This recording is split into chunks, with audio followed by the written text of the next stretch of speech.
कन्या, ये कौन सा ग्रंथ पढ़ रही हो? जी, एकनाथी भागवत पढ़ रही हूँ। एकनाथी भागवत?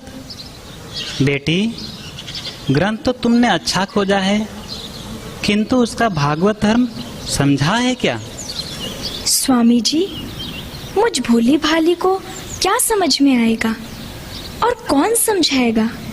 मैं तो सिर्फ देख रही थी। समर्थ जी की कृपा से वीणा के हृदय में भागवत धर्म जानने की तीव्र उत्कंठा जागी। ये भागवत धर्म क्या होता है? अब तो मुझे इसके बारे में जानना ही है। काका, भागवत धर्म क्या होता है? क्या आप मुझे भागवत धर्म समझाने की कृपा करेंगे? अरे बेटी, उस दिन तुझे जो सत्पुरुष मिले थे ना, वे तो परमात्मा के प्रकट रूप हैं। भागवत धर्म के साक्षात विग्रह हैं। वही तुझे भागवत धर्म का सही अर्थ बता सकते हैं। मेरा उतना सामर्थ्य कहाँ बेटी, तुम उन्हीं के शरण जाओ। प्रणाम काका।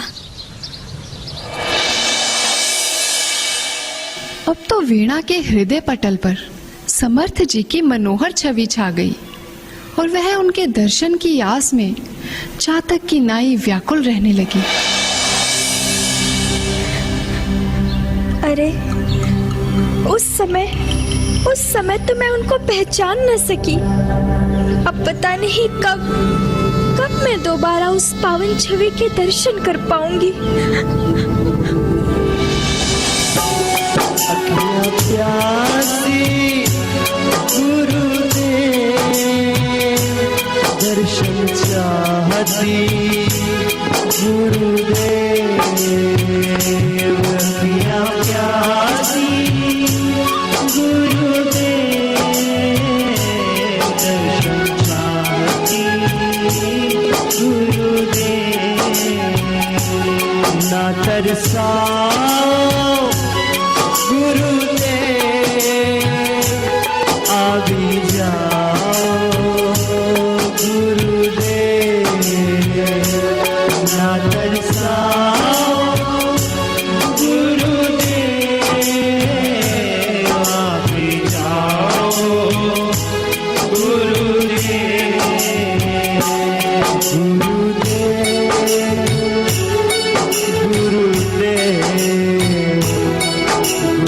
सच्चे हृदय से प्रार्थना जब भक्त सच्चा गाए है, भक्त वत्सल के कान तक वो पहुंच झट ही जाए है।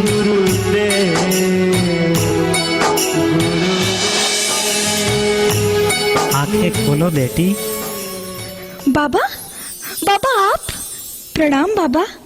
बाबा, मैं तो आपके ही बारे में सोच रही थी। आप आ गए। अब मैंने जान लिया है कि आपकी कृपा से ही मुझे भगवत दर्शन हो सकते हैं और भगवत ज्ञान भी मिल सकता है। कृपया मुझे मंत्र दीक्षा देकर कृतार्थ करिए। हाँ बेटी, मैंने तो तुझे पहली ही दृष्टि में स्वीकार कर लिया था, क्योंकि तुम एक पवित्र आत्मा हो। मैं तुम्हें अवश्य दीक्षा दूंगा। लो बेटी, अब तुम ये मंत्र जप करना, इससे तुम्हारा परम कल्याण होगा। जो आज्ञा गुरुदेव। आपसे मंत्र दीक्षा पाकर मैं धन्य हो गई।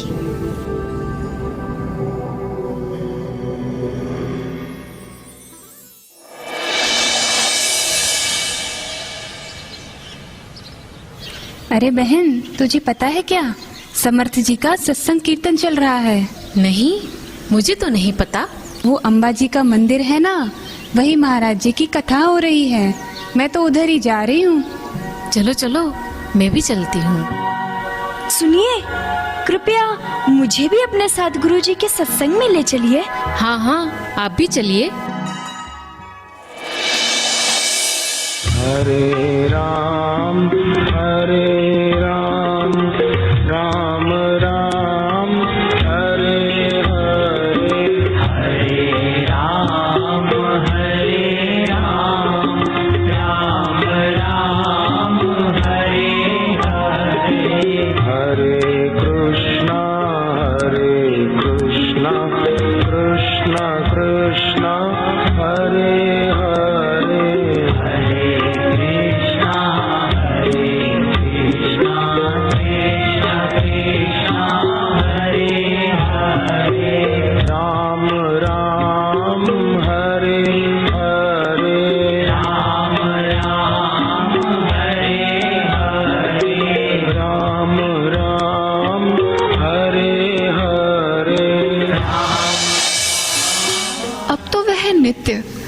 गुरुदेव का सत्संग एकाग्रता व प्रेम से सुनती, गुरुजी को एकटक देखती और तत्परता से वहां सेवा करती। कीर्तन करते करते ऐसे तन्मय हो जाती कि उसे अपने तन मन की सुध ही न रहती। समय कैसे बीतता गया पता ही न चला और कुछ दिन बाद समर्थ जी के प्रस्थान का समय आ गया। गुरुदेव, बोलो पुत्री। मैं भी आपके साथ चलना चाहती हूँ। इस दुनिया में मुझे आपके अलावा कोई मेरा हितैषी दिखाई नहीं देता। कृपया मुझे भी अपने साथ ले चलिए गुरुदेव, अपने साथ ले चलिए। बेटा, मैं तुझे अपने साथ कैसे ले चलूं? लोग क्या कहेंगे? समाज क्या कहेगा? कुछ तो विचार कर। गुरुदेव, संसारी लोग मेरे उद्धार का मार्ग नहीं जानते, तो उनकी बात मानने से मुझे क्या लाभ? यदि आप मुझे साथ नहीं ले गए तो ये प्राण इस तन में न रह पाएंगे गुरुदेव। निरर्थक आयुष्य बिताने से तो मरना ही अच्छा है। अरे तुमने सुना, वो विधवा वेणाबाई किसके साथ और कहाँ जाने की बात कर रही है? हाँ हाँ, मैंने सुना है। ये बात तो वेणा की सास को बतानी ही चाहिए। हाँ भाई, सही कहा। चलो जल्दी चलो। ये देवा रे देवा, ये देखो घर का सारा काम बिखरा पड़ा है और ये मरेली पता नहीं कहाँ भटक रही है। अरे यो काकी, सुनो तो। ये काय जाला रे, कशाला बूमा बूम करते? क्या बताऊं काकी, सुनोगी तो पैर तले जमीन खिसक जाएगी। हाँ। अच्छा, ऐसा तो क्या हुआ है रे? अरे वो बाबा आए थे ना कथा करने, आपकी बहू वेणा उन्हीं के साथ जाने की बात कर रही थी। अगा भाई, काय बोलते रे तू? सच कह रहे हैं काकी, हमने अपने कानों से सुना है। देख लो काकी, जरा संभाल लो अपनी बहू को, नहीं तो समाज में आपकी नाक कट जाएगी। हाँ। हे देवा रे देवा, आता मी काय करूं? एक तो पहले से ही विधवा और ऊपर से सारी लात शर्म बेचकर भागने की तैयारी कर रही है। आने दो उसको कर, मैं बताती हूँ उसको। अब आएगा मजा। ए, निकलो तुम दोनों घर से। पता नहीं कहाँ कहाँ से आ जाते हैं मुंह उठाकर।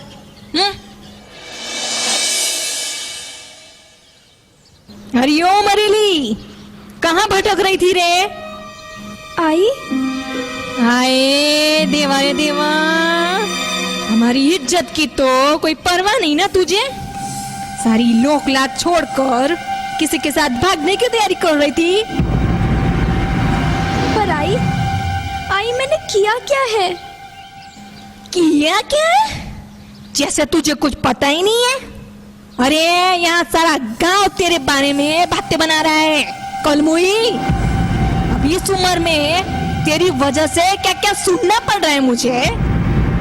ये देवारे, पर अब नहीं, अब इस घर में तेरी कोई जगह नहीं है।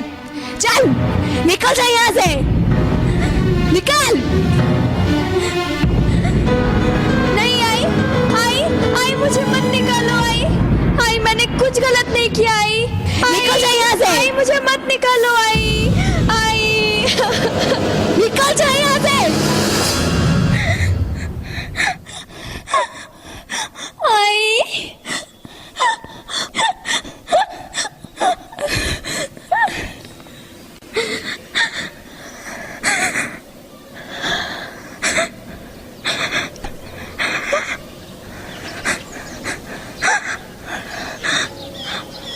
आई। वीणा, तू यहाँ रो क्यों रही है बेटा? क्या हुआ? आई, मेरी सास ने मुझे घर से निकाल दिया। घर से निकाल दिया? ऐसे कोई किसी को घर से निकालता है क्या? जरूर तूने कुछ गलत किया होगा। नहीं आई, मैंने कुछ गलत नहीं किया। मैं तो बस अपने गुरुदेव के साथ जाना चाहती थी। रो मत बेटा, चुप हो जा, चुप हो जा बेटा। अरे ये तो हमारी इज्जत को भी दांव पर लगा देगी। अब कुछ तो करना पड़ेगा। एक दिन जब वीणा भगवान की पूजा में तल्लीन थी, तभी उसकी माँ भोजन लेकर आई। वीणा इस बात से अनजान थी कि लोक निंदा के भय से ममता की मूर्ति कही जाने वाली माँ ने उसे मारने के लिए भोजन में विष मिलाया है। बेटी वीणा, लो ये भोजन कर लो। भगवान का नाम ले वीणा भोजन करती है, पर यह क्या? भोजन करते ही वो व्याकुल हो जाती है।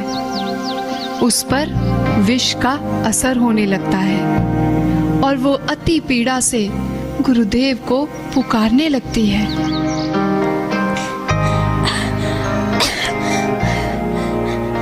अरे मुझे क्या हो रहा है? शायद मेरा आखिरी समय आ गया। हे गुरुदेव, हे गुरु माउली, मुझे दर्शन दो प्रभु।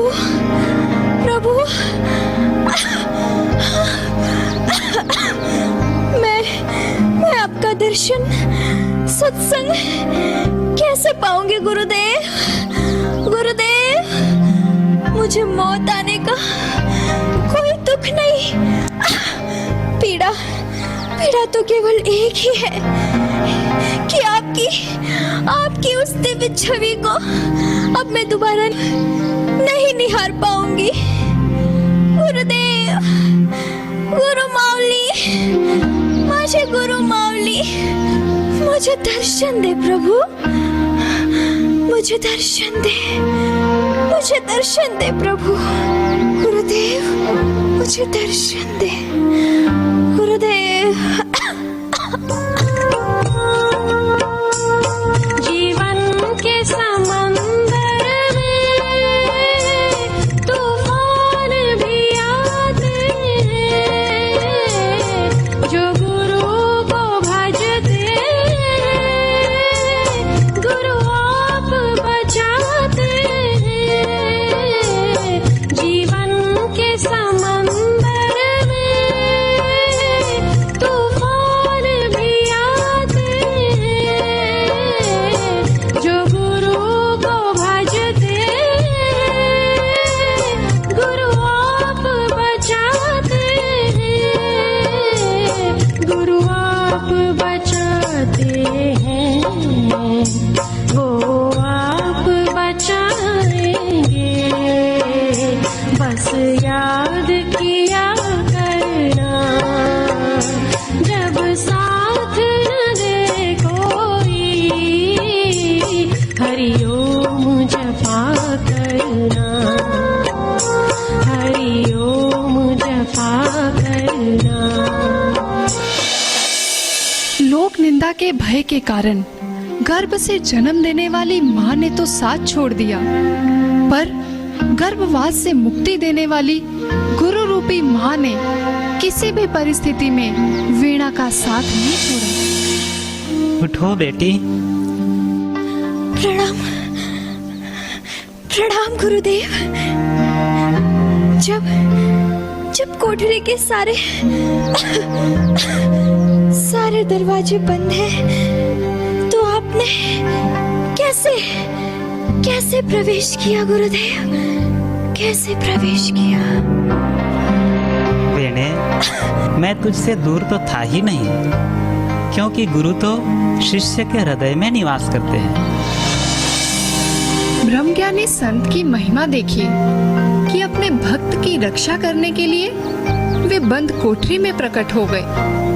उनके दर्शन कर प्रणाम करते ही वीणा का शरीर शांत हो गया। लेकिन आश्चर्य, जैसे ही स्वामी समर्थ जी ने वीणा के मस्तक पर हाथ रखा, वैसे ही वीणा के शरीर में नव चेतना का संचार हो गया। वीणा बैठकर अहोभाव से समर्थ जी के वचन सुनने लगी। उसके पास कृतज्ञता व्यक्त करने के लिए कोई शब्द नहीं, बस अश्रुपात करती हुई गुरुदेव को निहार रही है। अरे वीणा तो जीवित है, उस पर मेरे दिए विष का कोई असर ही नहीं हुआ। मैं तो स्वामी समर्थ जी के सामर्थ्य को समझ ही न सकी और अनजाने में ही इतना बड़ा अनर्थ कर बैठी। अब उनके चरणों में जाकर ही इस पाप से मुझे मुक्ति मिलेगी। महाराज, मुझसे बहुत बड़ा पाप हो गया महाराज, मुझे क्षमा कर दीजिए महाराज। लोक निंदा के भय से मैं इतना बड़ा पाप कर बैठी महाराज। अब आपकी कृपा से हमारी वीणा हमें वापस मिल गई महाराज। तुम्हारी वीणा? वो तो तभी मर गई थी जब तुमने उसे विष दिया था। अब ये जो दिख रही है ना, ये मेरी शिष्या वीणाबाई है और अब ये राम जी की सेवा के लिए मेरे साथ जाएगी। रुक जा वीणा, रुक जा बेटा, मुझे क्षमा कर दे बेटा। वीणा रुक जा, मत जा बेटा।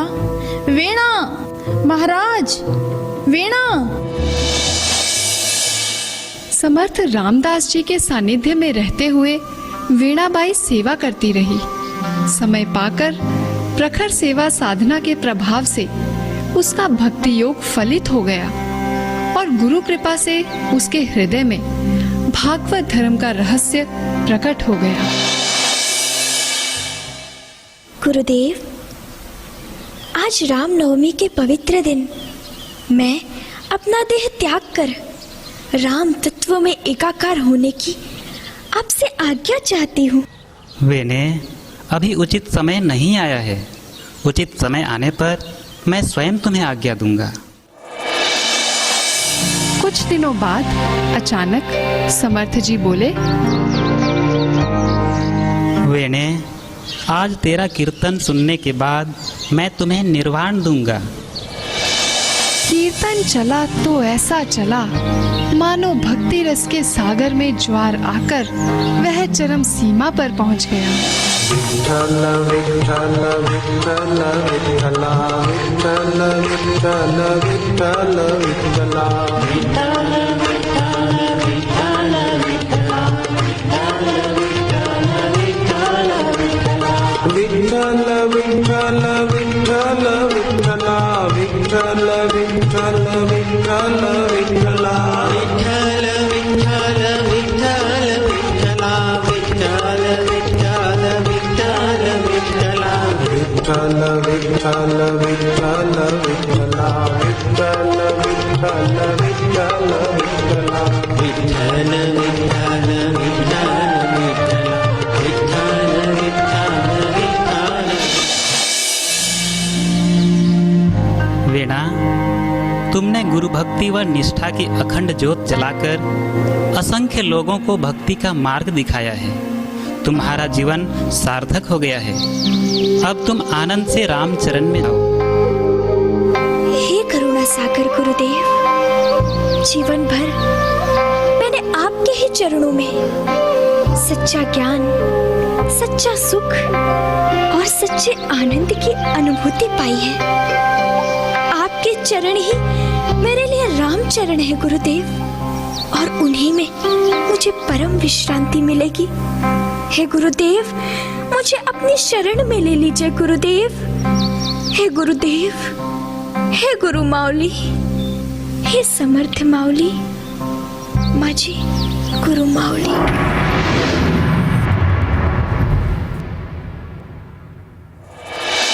धन्य है ऐसे गुरु भक्त, धन्य है वीणाबाई की गुरु भक्ति और गुरु निष्ठा। समाज में जिस वैधव्य को अभिशाप माना जाता है, वीणाबाई ने उसी को अपनी भक्ति के बल से वरदान सिद्ध कर दिया। नश्वर पति के मरने के बाद वीणा ने शाश्वत परमात्मा को ही पति मानकर मोक्ष पद प्राप्त किया। आज भी वीणा का तुलसी वृंदावन उसकी गुरु भक्ति की अमर गाथाएं सुनाता है। समाज ने किसको नहीं रोका, किसको नहीं टोका। ऐसे कौन महापुरुष या महान नारी हुई है जिन्हें कभी समाज का विरोध सहना न पड़ा हो। हम सोचते हैं कि हमारे पति अनुकूल नहीं है, हमारे घर वाले अनुकूल नहीं हैं, तो हम भक्ति कैसे करें। लेकिन देखिए इतिहास उठाकर, किस महापुरुष के मार्ग पर केवल फूलों की वर्षा हुई है? क्या मीरा, जो कि एक राजरानी थी, उनको कष्ट नहीं सहने पड़े थे?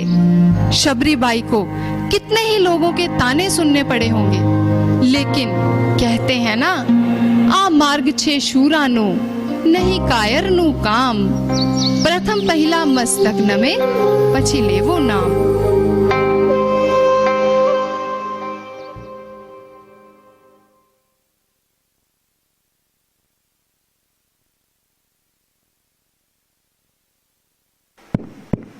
साधु साधु। बहुत जोरदार तालियां फिर से महिला मंडल की बच्चियों के लिए। बहुत अच्छा संदेश महाराष्ट्र के शास्त्रों से गुरु शिष्य का संवाद हमें संदेश दिया कि मार्ग में विघ्न बाधाएं आए, लेकिन शिष्य की दृढ़ता और गुरु की कृपा सफलता के शिखर पर लक्ष्य की प्राप्ति तक शिष्य को पहुंचाती है। हरिओम हरिओम। अब थोड़ी देर जलपान विश्राम, फिर पुनः अगला सत्र 4 बजे प्रारंभ।